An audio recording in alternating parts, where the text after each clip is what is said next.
मित्र हो, तुम्ही गमसाठी भरपूर मराठी सॉन्ग ऐकले, पण तुमच्यासाठी मी एक नवीन घेऊन येत आहे. तर तुम्हाला नक्कीच ते आवडेल. बघा, आवडलं तर नक्की लाईक करा.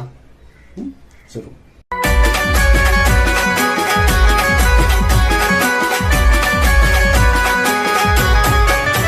ये दिल इश्क में डूबा, तू ही तो मेरी दिलरुबा. दिल तेरे इश्क में डूबा, तू ही तो मेरी दिलरुबा.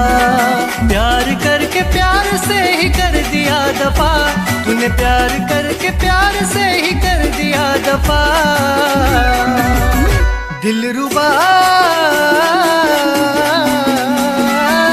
तू भी तो निकली बेवफा.